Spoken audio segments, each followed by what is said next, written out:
Corona virus को फैलने से रोका जा सकता है। खांसते या छींकते वक्त हमेशा अपने मुंह को रुमाल या टिश्यू से ढकें। हाथों को लगातार साबुन से धोएं। अपनी आंख, नाक और मुंह को छूने से रुकें। अगर किसी को खांसी, बुखार या सांस लेने में तकलीफ हो तो उससे कम से कम A few moments later. पड़ने पर नजदीकी स्वास्थ्य केंद्र जाएं या हेल्पलाइन नंबर 011-239-780-46 1 hour later. हाथों को लगातार साबुन से धोएं। अपनी आंख, नाक और मुंह को छूने से रुकें।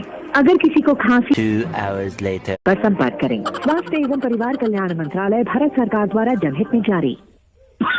3 hours later. है खांसते या छींकते वक्त हमेशा अपने मुंह को रुमाल या टिश्यू से ढकें। हाथों को लगातार साबुन से धोएं। अपनी आंख, नाक 24 hours later. अगर किसी को खांसी, बुखार या सांस लेने में 1 week later. है खांसते या छींकते वक्त हमेशा अपने मुंह को रुमाल या टिश्यू Many months later. अगर किसी को खांसी, बुखार या सांस लेने में तकलीफ हो तो उससे कम 1 मीटर की दूरी बनाए रखें। जरूरत पड़ने 2000 years later. अगर किसी को खांसी, बुखार या सांस लेने में तकलीफ हो तो उससे कम से Much later. कोरोना वायरस को फैलने से रोका जा सकता है। खांसते या छींकते वक्त हमेशा अपने मुंह को रुमाल या टिश्यू से ढकें। हाथों को लगातार साबुन से धोएं। अपनी आंख, नाक और मुंह को छूने से रुकें। अगर किसी को खांसी, बुखार या सांस लेने में तकलीफ हो तो उससे कम 1 मीटर की दूरी बनाए रखें। जरूरत पड़ने पर वायरस को फैलने से रोका जा सकता है। মোৰ জীৱনৰ অন্তিমতা পুণ্য মাৰি কোৱাদে না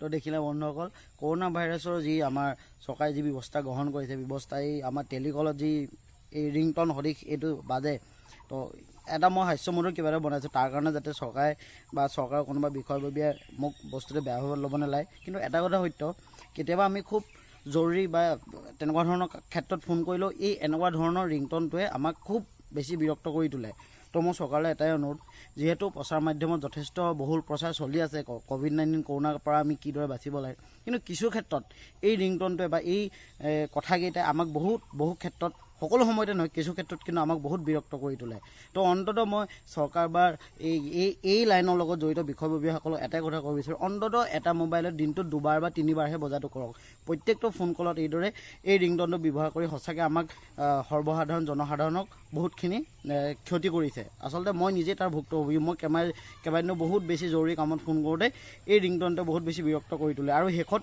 ৰিংটনটো ইমান দেৰি বাজিব আৰু শেষত কৈ দিয়ে the phone is not reachable তো তেনে ক্ষেত্ৰত আমাৰ বহুত বেছি কেতিয়াবা সমস্যাৰ সন্মুখীন হ'বলগীয়া হয় তো তাৰ কাৰণে মই সকলোলৈ অনুৰোধ এই ধৰণৰ ৰিংটনটো অন্ততঃ বজাওক যিহেতু প্ৰচাৰটো চলিবই লাগিব ভিডিঅ' মাধ্যমতো যথেষ্ট প্ৰচাৰ চলি আছে তো বেলেগ মাধ্যমতো ফোনতো প্ৰচাৰটো চলক কিন্তু অন্ততঃ কমাই দিয়ক বস্তুটো যিহেতু আমি কেতিয়াবা বহুত বেছি দুৰ্ভোগ ভুগিবলগীয়া হৈছে ধন্যবাদ ভিডিঅ'টো চাই কেনেকুৱা পালে জনাবলৈ নাপাহৰিব আৰু যদি এতিয়ালৈকে মোৰ চেনেলটো ছাবস্ক্ৰাইব কৰা নাই ছাবস্ক্ৰাইব কৰি কিনাৰতে থকা ঘণ্টাটো টংকৈ বজাই দিব ধন্যবাদ জয় আসন